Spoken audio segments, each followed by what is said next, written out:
враженнями. Цими вихідними наша команда шукатиме їх над прірвою Смотрицького каньйону, на глибині у Дністровському водосховищі і в небі над древнім Кам'янцем-Подільським. Їдемо на захід.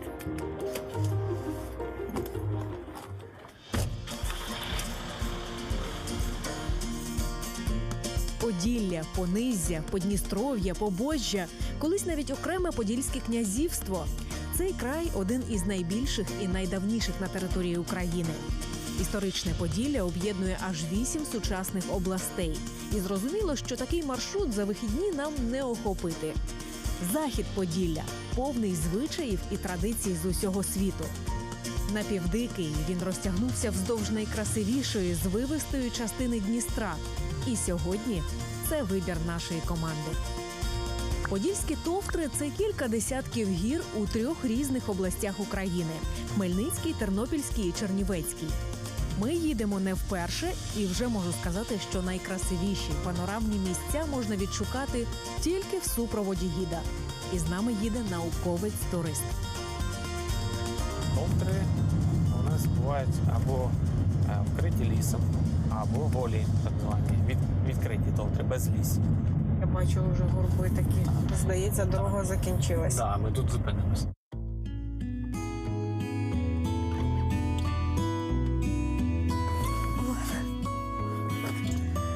Якби я не знала, що ми на Хмельниччині, я б ніколи і не сказала так. Подільські товтри нагадують Прикарпаття.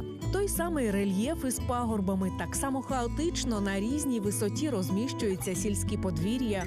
Але насправді подібних ландшафтів немає ніде у світі. А ви колись гуляли океанським дном? Так запитав мене один із місцевих гідів перед цією поїздкою. І я б чесно розгубилася, як і більшість туристів, якби вже не знала, що ця загадка про подільські товтри. Я і справді зараз стою на дні древнього океану, а ці красиві зелені гори позаду мене – колишні рифи.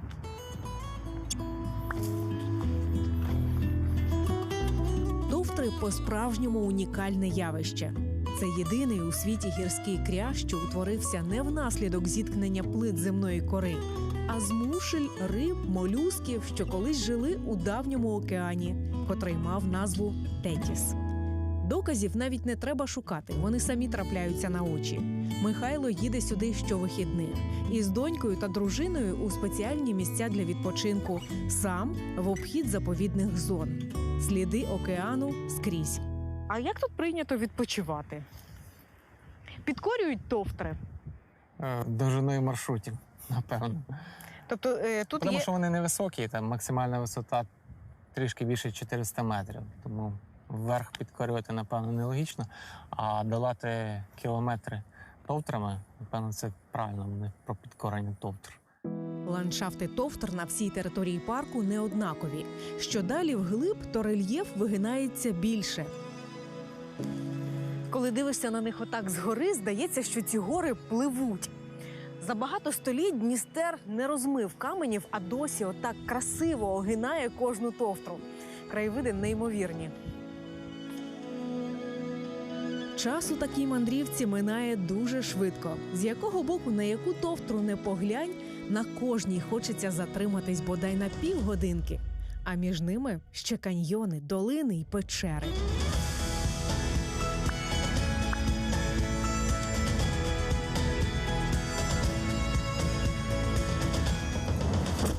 Поділля – один із тих куточків України, що можуть дивувати туриста і ззовні, і зсередини. Тут повно карстових печер. Найвідоміша у товтрах печера Атлантида. 7 кілометрів підземних лабіринтів у 4 поверхи. І усе це у блискучих кристалах. Наша команда вже бувала у природних підземеллях, але повірте, вони усі різні. Печера Атлантида не обладнана, тому без провідника ми туди не підемо. Ми приїхали до спелеоклубу. Звичайне подвір'я, але прямісінько біля підніжжя однієї з численних товтр на околиці села Завалля. Доброго дня! Доброго дня. Валерія. Дуже приємно. Дуже приємно. Юрій, я бачу, я вдяглась, звичайно, в тон, але мені, певно, знадобиться якась екіпіровка. Да, вам потрібна буде екіпіровка, ми вам видаємо комбінезони, видаємо ліхтарики, ну і ми відправляємось з вами вивчати печеру Атлантида. Я готова.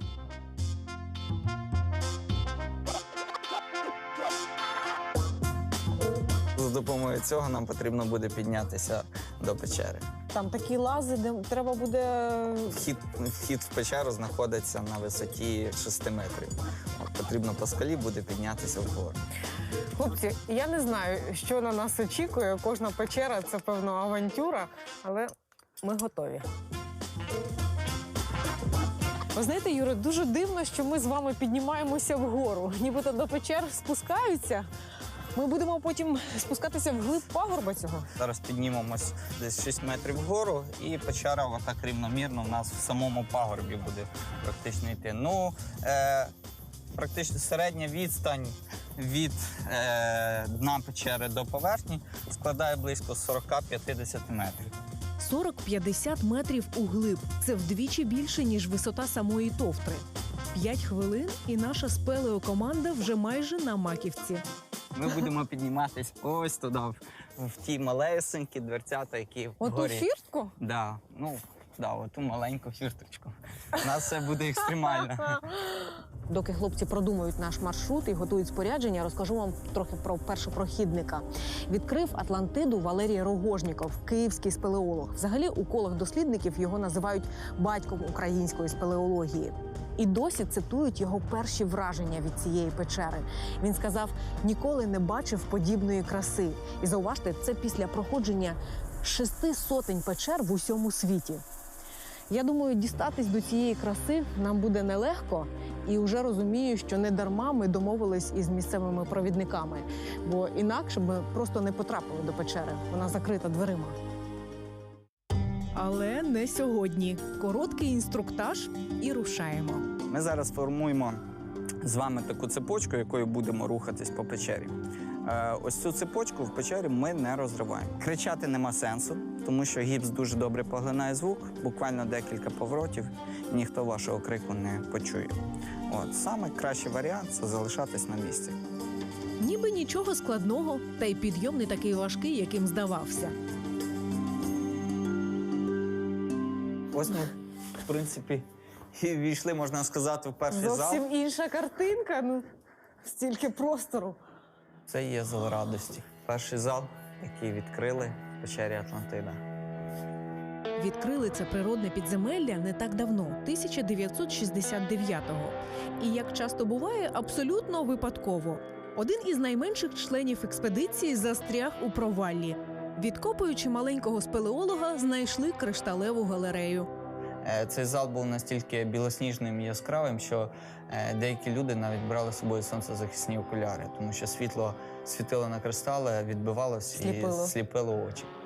Ну, на жаль, зараз цього блиску, цієї білосніжності тут ми не бачимо. А закоптили, збивали кристали, ось тут от все, що залишилось від кристалів. Дивіться, вже можна побачити кристали. Руками не можна чіпати. Я забула, вони просто невільно руки тягнуться, правда, так красиво. І це все гіпс, і просто різних кольорів, різних форм.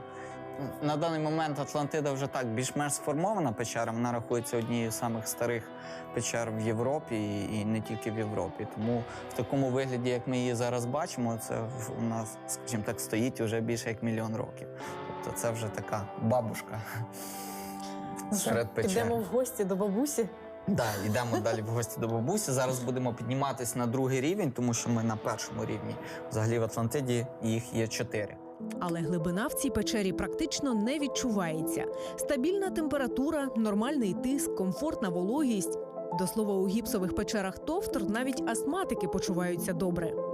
Боже, краса яка. Це насправді нагадує зоряне небо. Так, зоряне небо, через що, частково зоряне небо, а зал названий в честь кумира для багатьох людей. Всі ми його знаємо, це людина, яка перша потрапила в космос. Це Юрія Гагаріна. Так, все вірно. Отакий от вони. маленький, скажімо, така кулька маленька. Скільки вона наростає?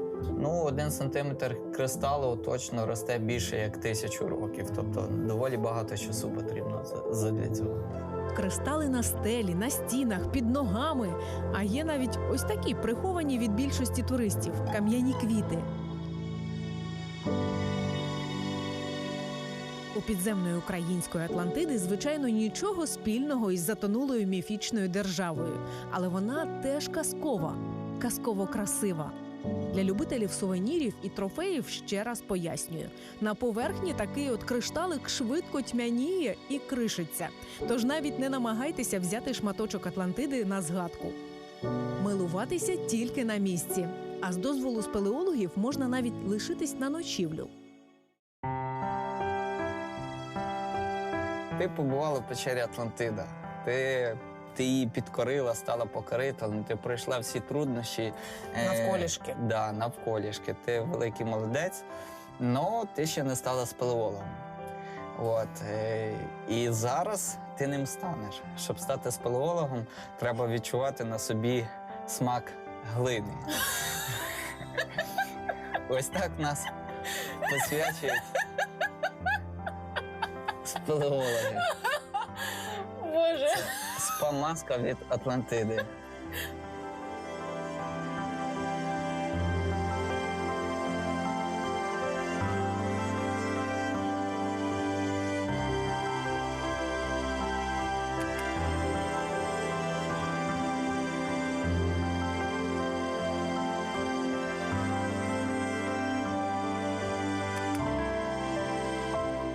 Я багато чула і чимало читала про загадкову острівну державу Атлантида, але шкода, не можна її побачити. На відміну від нашої печери Атлантида, вона 100% вражає. І відчути себе спелеологом може кожен, я певна, навіть діти. Підземелля – це доволі просторе, і там легко дихається. Є чимало цікавих сюрпризів. Ми чесно пройшли усі випробування і навіть отримали сертифікат.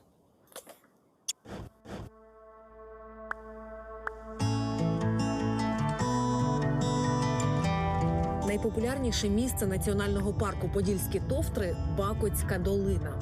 Хоча ще років 40 тому ніхто і припустити не міг, що туди їхатимуть тисячі туристів. Місцеві жителі багато чим пожертвували. Зараз приїдемо на місце, розкажу. У 9 столітті ці землі були частиною Київської Русі, в 12-му – Галичини. За володіння ними боролись і монголо-татари, і поляки, і литовці, і молдавани. Існує дві версії походження цієї назви. Із румунської – Бокота – кусень хліба, або з давньоруської – Бакота – бажане, чудове місце. Більшість науковців дотримується другої версії. І наша команда так само. Туристичні гіди називають ці краєвиди і Великою Британією, і Швейцарією, і Норвегією. Нас люблять порівнювати. Але мало хто одразу розповідає реальну історію цього місця. Село Бакота, вірніше, це його околиці, а село там, під водою. Селом його пам'ятають уже наші сучасники. У 13 столітті це розвинене торгове і культурне місто, столиця Дністровського пониззя. На початку 80-х років минулого століття Бакоту було затоплено водами Новодністровської ГЕС. Єдине, що вціліло після затоплення – це скельний монастир у Білій горі. Один із найдавніших на Поділлі, до речі. Якимось дивом вода підійшла тільки до його нижніх келій, але не затопила. Верхні кімнати можна побачити звідси, зі схилу, але зайти тільки знизу. Ми йдемо. А колись до монастиря не можна було отак спуститися, тільки водою. Тепер, от бачите, є сходи. І паломники йдуть ними навіть взимку.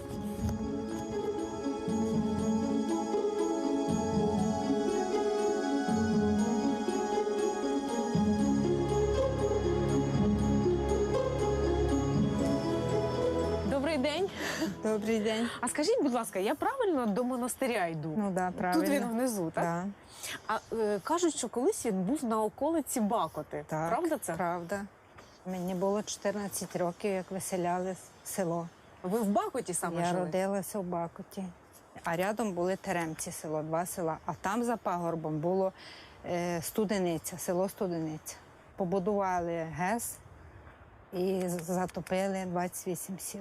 Бабка моя тут все життя прожила, а в старі роки мусила ще бути переселенкою. І так було. Мама з татом, брат і я пішли скоріше на Гораївку, вже построїлися, а бабка з дітом лишилася там. І потім, вже, коли приїхав трактор повністю валити хату, вони вже взяли корову, гуси і прийшли. Ви тут якось себе по-особливому відчуваєте? Ну так. Я розстроїлася. І літом, і зимою ми сюди завжди йдемо. Брати водичку, тут побути, прибрати, бо осінь завіває дуже багато листя. Ми коли прибираємо тут і чистимо кринички. Добровольців чимало, адже це єдина згадка про домівку, що лишилася в жителів Бакоти та інших затоплених сіл. Храм відчинений цілодобово і дуже охайний. Усі печери в цьому монастирі видовбані монахами вручну. У 120-метровій скелі було близько 10 поверхів. На жаль, зберігся лише нижній ярус. Тут були господарські будівлі і келії для молитов. Власне, сюди і йдуть люди. Монахи у скелі поблизу Бакоти прийшли майже тисячоліття тому. Але ще в дохристиянські часи Біла скеля вважалася місцем сили. Колись тут існувало язичницьке капище.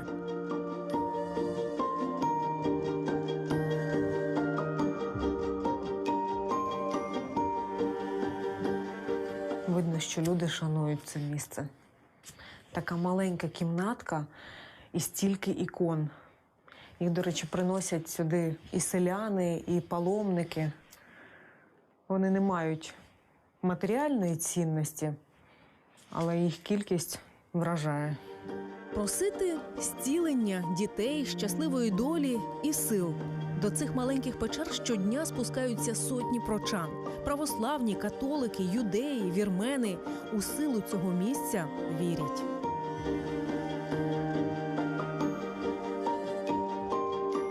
Бакотський скельний монастир – це справжнє місце сили. І навіть якщо ви не вірите в існування енергетичних потоків чи силу ікон, ви, напевно, повірите кількості людей, які йдуть сюди кожного дня. Це місце заспокоює. Крім того, воно дуже красиве.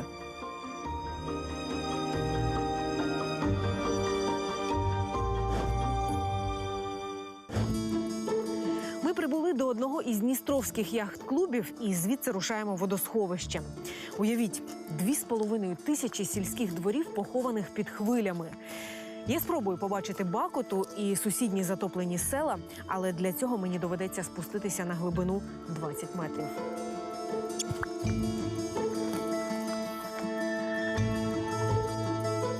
Така підводна екскурсія не надто популярна, але за бажанням можна організувати. На причалі мене зустрічає один з місцевих яхтсменів і досвідчений дністровський дайвер. Доброго дня, Вадиме. Добрий Дуже день. приємно особисто. Для мене повна загадка, що там внизу під водою, але я знаю, що ви пірнали і на вас сподіваюсь дуже. Йдемо подивимось.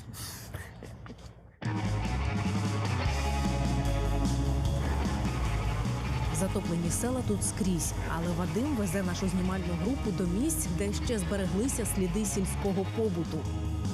Одягайтеся. Моя шкірка. Кірка, яка вас буде захищати від холоду. Підводна екскурсія має свою специфіку. Треба міцно тримати за руку екскурсовода, швидко рухатися ластами і користуватися підводним ліхтарем. Водосховище не блакитна лагуна. Видимість часто зовсім погана. 8 років я пірнаю, тільки в Дністрі. Кожен метр цього дна Ну так, в радіусі там 10 кілометрів туди і туди, я дійсно все дно знаю. А скільки ми з вами пробудемо під водою? Ну, розраховуємо до години. Полон розрахований приблизно з нормальним диханням без суєти на годину. Вже як нам вдасться. Вже залежить від вас.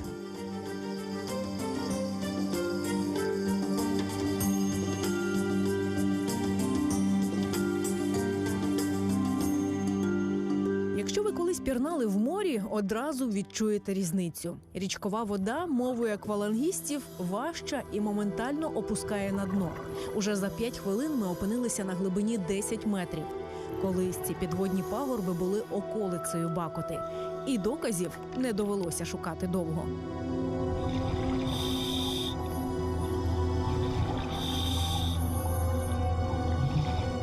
А далі підводна пустеля.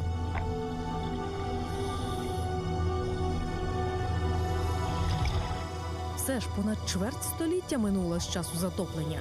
Тепер про подільські села нагадують хіба рештки старого кладовища і рясні чагарники.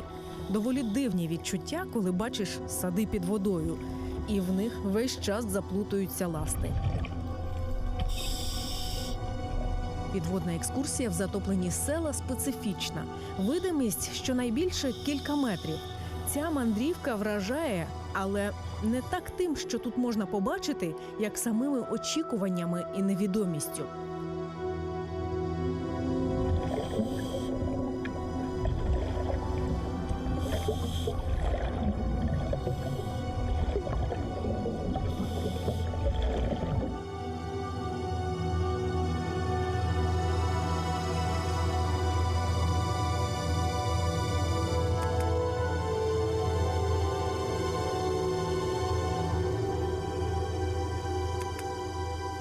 Дайвінг у Дністровському водосховищі – це не просто пірнання, це занурення в історію місцевості. Не розраховуйте побачити там будинки, цілі вулиці. Виявляється, це усе було зрівняне із землею ще до затоплення. Але там добре відчувається, що місце колись було обжитим. Навряд чи десь в Україні ви ще побачите яблуні, груші, цілі сади на глибині 20 метрів.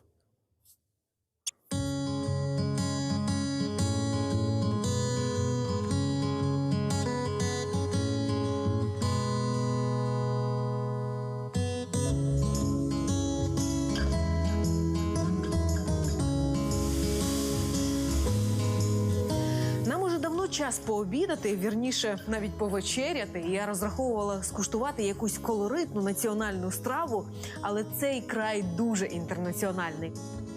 Я запропоную вам з'їсти картоплю, приготувати картоплю на бороні. На барані?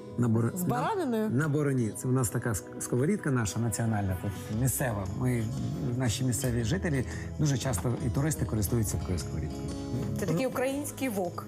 Так, нічого до цієї пательні нічого не перегорає на вогні і плюс на свіжому повітрі. На туристичній сковороді засмажимо звичайну картоплю із м'ясом. Таку страву готують у більшості українських домівок. І тут, на дністровських берегах, її аромат відчувається з весни до осені. Вадиме, а я бачу, у нас м'ясо в чомусь замариноване, так? М'ясо маринуємо тільки лавровий лист, перець, сіль, все, більше нічого не даємо. М'ясо не будемо псувати продукт. Так, і цибуля. Отже, дівчата, на невеличку компанію кіло м'яса, стільки ж картоплі, 1-2 цибулі, сіль, перець і лаврове листя. 20 хвилин і в нас уже готова гаряча вечеря по-дністровськи.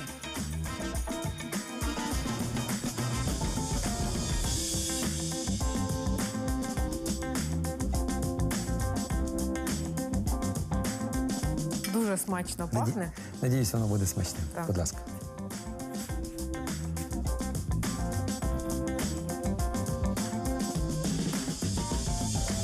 Не по етикету говорити із повним ротом, але це неймовірно смачно. Правда, це смачніше, ніж на звичайній пательні. Звичайно. Воно з димком таким. Справді. Туристська вечеря.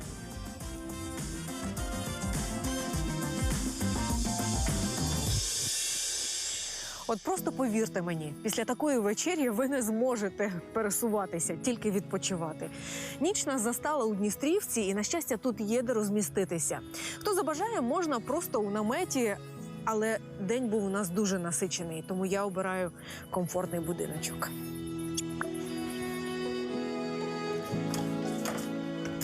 О, відчинено.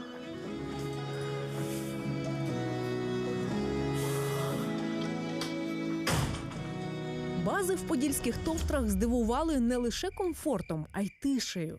Більшість розташована біля води, поодаль від сіл. Тому ввечері тут чутно тільки цвіркунів і хлюпотіння води.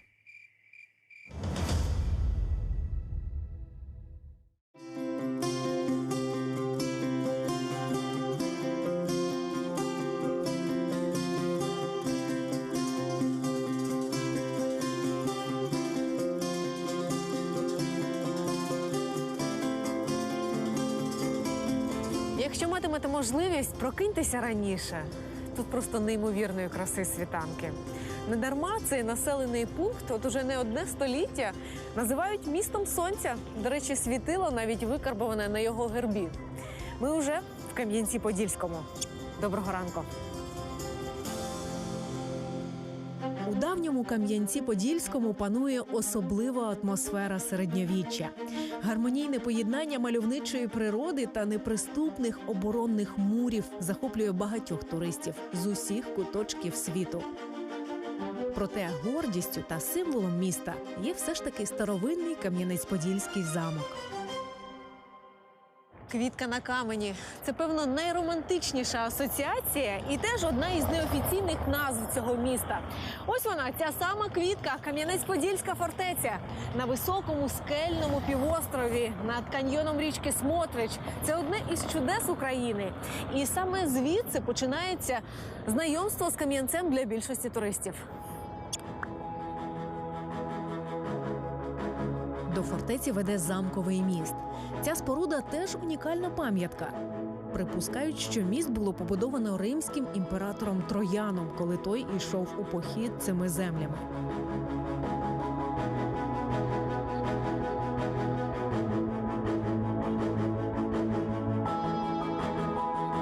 Доброго дня!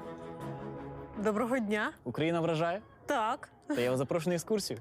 Ви нас чекаєте? Так, Я думала, що ви замковий вартовий. а не зовсім. Чесно, ви з мушкетом. Всі гостей так зустрічаєте. Сьогодні тільки вас. Тому у вас сьогодні буде персональна охорона. Офіційно цей міцний замок у Кам'янці з'явився у 15 столітті за Речі Посполитої, але заклали його ще в 10-13 століттях за давньої Русі. Щоправда, тоді споруда була дерев'яною. Фортеця – це фактично башти, з'єднані муром. І я не бачу жодної подібної, вони усі різні. Кожна із них, певно, виконувала якусь функцію свою. Кожна башта неодноразово перебудовувалася за свою історію. І кожна перебудова стосувалася від того, яке було нове озброєння, які були військові тактики і, насамперед, який був стиль на той час. І це все відбувалося на зовнішньому вигляді башти. Ми зараз підходимо до башти денної. Вона така неприглядна на перший погляд, але вона найстаріша в фортеці. Тут був самий високий дах в цій фортеці. І на вершині цього даху знаходилося гніздо, де сидів вартовий, який оглядав всю місцевість далеко-далеко.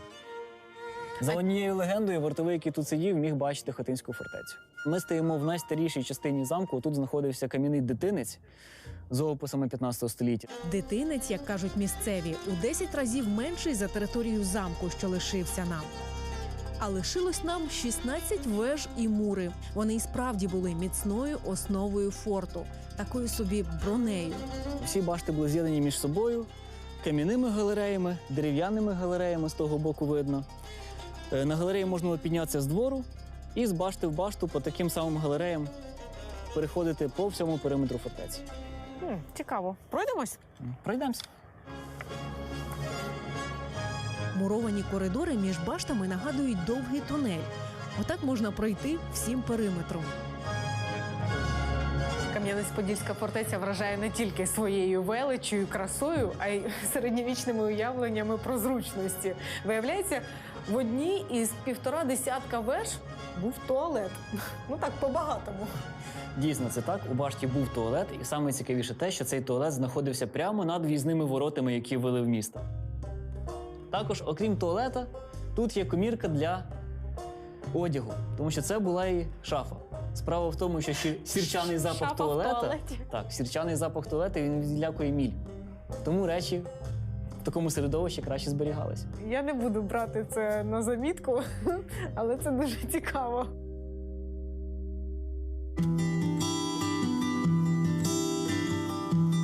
Це зараз башти фортеці такі гострі, зі шпилями, але це вже пізнє оздоблення. Твердиня була зведена ще до появи вогнепальної зброї, тому корони веж робили пласкими, щоб можна було розмістити там вартових і лучників.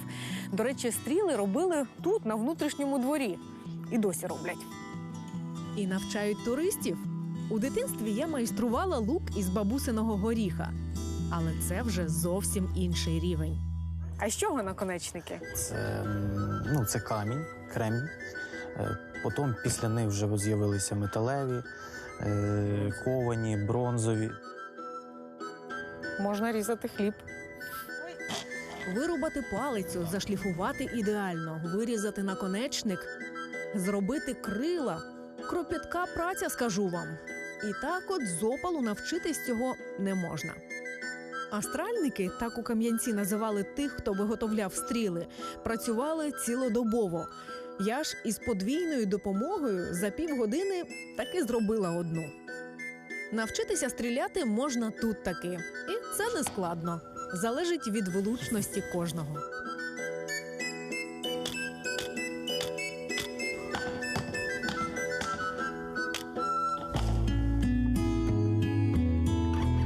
Як би це дивно не звучало, а середньовіччя у Кам'янець-Подільській фортеці можна спробувати на смак. Тут, у внутрішньому дворі, готують безліч страв, які були в меню вояків ще у 17 столітті, коли цей замок розквітнув. Мені порадили скуштувати військовий хліб. Я досить швидко знайшла пекарню. Тут такий запах. Добрий день. Доброго дня. Пахне нереально смачно. Можна скуштувати хлібчик? Чи я би навіть навчилась готувати його? Можна буде і скуштувати, і провести майстер-клас. Зараз якраз нас допікається одна партія Ой, хлібчика. І поки він нам ой, допечеться, яка можна краса. провести Запах. майстер-клас. Шкода, що не передати.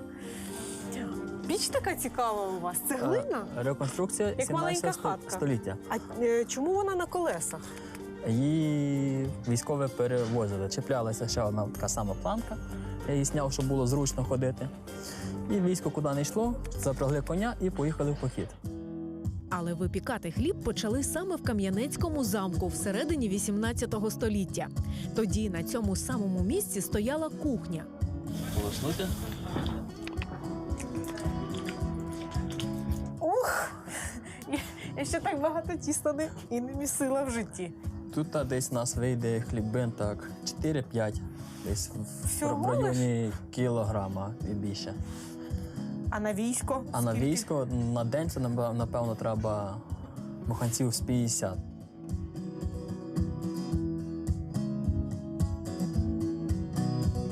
Зараз його накриємо, він трошки нам підійде. 6 хлібин і мій колобок. У печі саме жар достиг. У такій, до слова, він розподіляється рівномірно, як, скажімо, в сучасних духовках. Тож можна не переживати, гливким наш колобок точно не буде.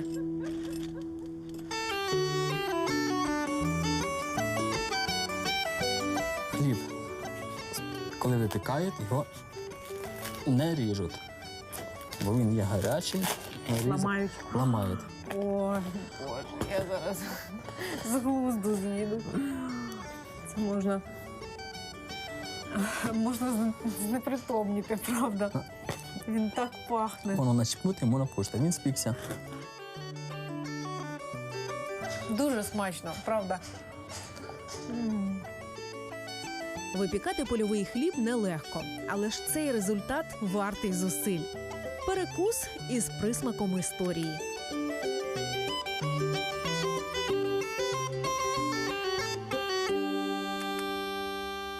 11, а колись навіть 18 міцних веж, товстенні мури, скелі, що тримають твердиню ніби Атланти.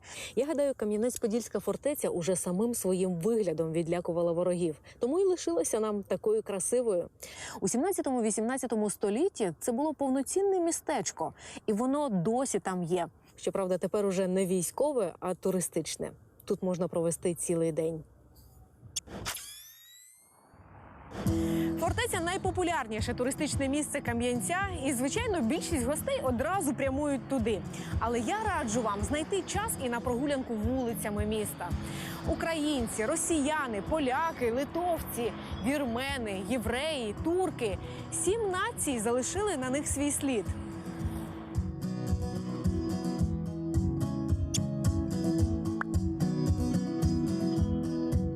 За декілька століть Кам'янець виріс із маленького дерев'яного форту в строкате і велике місто, розрізане гострими скелями Смотрицького каньйону.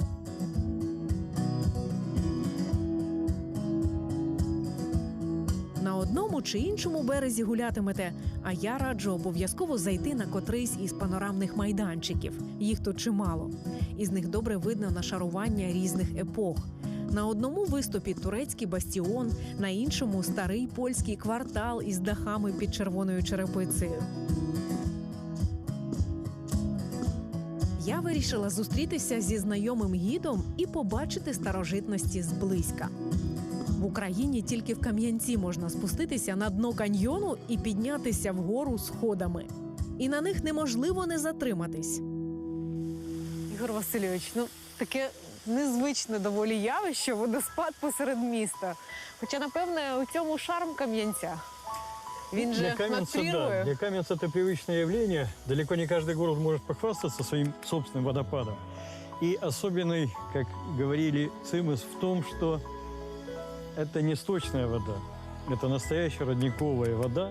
Міська екскурсія Кам'янцем нагадає вам похід до музею чи навіть подорож у часі. Игорь Васильевич, Кам'янец-Подольский такой многонациональный. Я, когда начала внедряться в историю, я была поражена на самом деле. Город действительно очень своеобразен с точки зрения национальной принадлежности. Его называют городом 7 культур, потому что как минимум 7 народов творили его историю. Мы с вами присутствуем в том месте, которое называется Брама Руська. Брама – это ворота. Почему Руська? Это был один из въездов в город, да? Да, это был один из въездов в город. В Каменец вело раньше, до 19 века, 3 дороги. Это юго-западное направление. Брама была таким своеобразным мини-замком, мини-крепостью.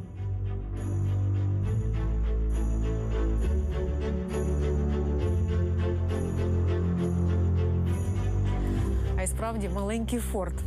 Цей двір всередині Руської брами колись був такою собі карантинною зоною чи навіть пасткою, якщо гості непривітні приїжджали. Охорона брами шикувалася по периметру стіни і наглядала, аж доки не з'ясовувалося, з якими намірами приїхали до міста. Руську браму спорудили в 15 столітті. 4 оборонні башти, карантинний двір і мури довжиною 230 метрів, які перетинали долину річки. Цей форпост був так хитро облаштований, що в разі нападу міг перетворитися на дамбу і затопити підхід до міста. Раніше въезд в город охранялся круглосуточно. Часовые менялись, обязательно нужно было пройти через так называемый таможенный контроль своеобразный. Мало того, въезжая в город, очень часто люди оставляли либо какое-то там мыто в виде денег, либо, въезжая в город, они привозили с собой либо землю, либо камень, либо дрова, которые тоже шли в дело, они складировались и потом шли на обогрев, на строительство, на ремонтные работы. Поэтому... Не так-то просто было посетить этот город туристам, не так, как сегодня. Возвращаясь к теме его полинациональности или там многонациональности, я бы хотел немножко остановиться на общине армянской. По одной из версий, армяне появились в Каменце-Подольском в середине XI века как воины. Они пришли на помощь местному князю, чтобы защитить порубежье от набегов кочевых племен, помочь местным дружинникам. Но потом община прижилась, как говорит версия. Ну и вот я хочу сейчас вас познакомить с очень колоритным представителем нынешней армянской общины, которого зовут Артур Гаспарян. Очень приятно, Валерия. Артур опікується храмом і представляє сучасну вірменську громаду Кам'янця. Саме в цьому кварталі вірмени почали селитися в 14 столітті. Чтобы понимать, что такое армянская община в самом Каменце, надо понимать суть, скажем, общины. Община обладала магдебургским правом. Община была очень мощной, Когда-то было 45% жителей Каменец-Подольска. Ух ти! Вы говорили, что Каменецкая община была одной из самых крупных на Половина территории города. Украины. І храм був величезний. Власне, все це подвір'я – колишні церковні зали. Сюди приходили не тільки вірмени, а й віряни всіх конфесій Кам'янця. А костел вот этот, на этот момент обладал иконой Божьей Матери, армянской Каменец-Подольской иконы Божьей Матери. Але чому костел? Адже вірмени православні мусили піти на такий компроміс із синодом, аби отримати можливість відновити храм після турецької навали. Утім, в радянські часи не втримали. Тоді тут нібито шукали скарби, залишені прихожанами. А заразом руйнували. О, а в середине намного меньше места. Потому что тут можно заметить, это самая толщина стен, везде 2,5-3 метра. И это идет до последнего этажа. Ну вот это классический алтарь армянского храма. Тонкі лінії, стриманість – усе це візантійський стиль, яким захоплювались прихожани і гості колишнього Кам'янця. Шкода, туристам сучасним лишилося так мало.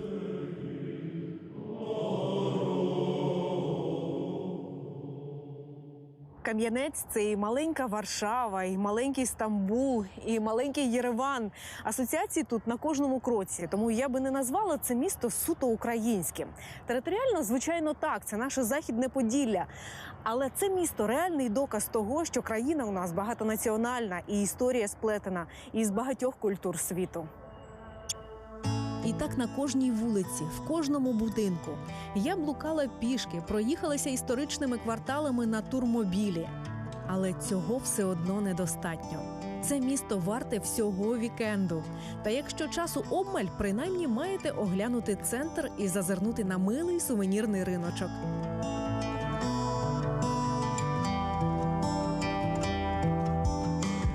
Він змінюється, але стоїть тут уже не одне століття.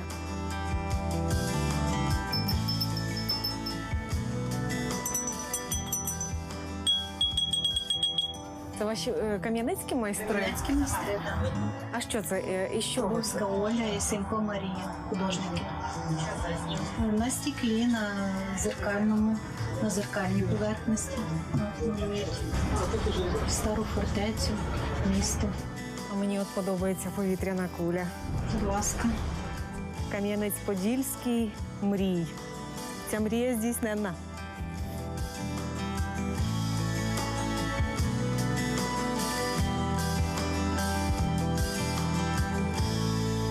Кам'янець-Подільський просякнутий історією. Але зараз, коли сонце сідає, усі події, дати, особистості – усе розчиняється.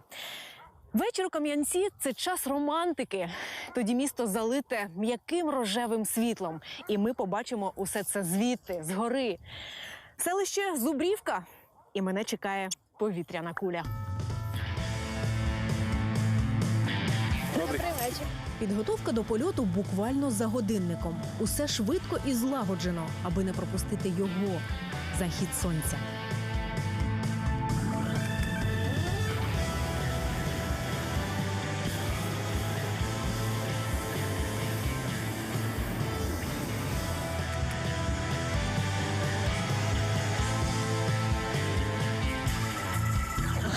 Почекайте.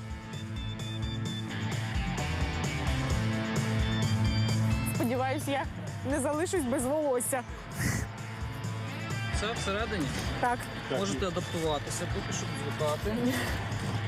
Я думаю, до цього важко адаптуватися. Дуже просто. Насправді 5 хвилин вистачає, щоб ви взагалі перестали боятися висоти. Навіть якщо ви її боялись до того, як привикли.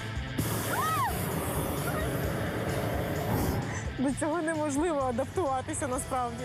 Але дуже символічно, що ми злітаємо саме над Кам'янцем, бо Кам'янець – це столиця повітроплавання України. І саме тут вперше над територією України злетіла повітряна куля. Коли це було? В якому У році? 1784 році.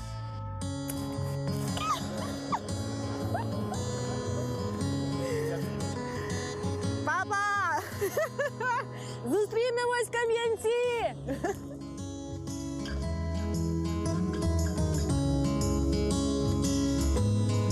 саме над Кам'янцем? Місто стояло на перетині європейських торгових шляхів, тому і світові винаходи сюди доходили, чи то долітали швидше. Юра, курс який?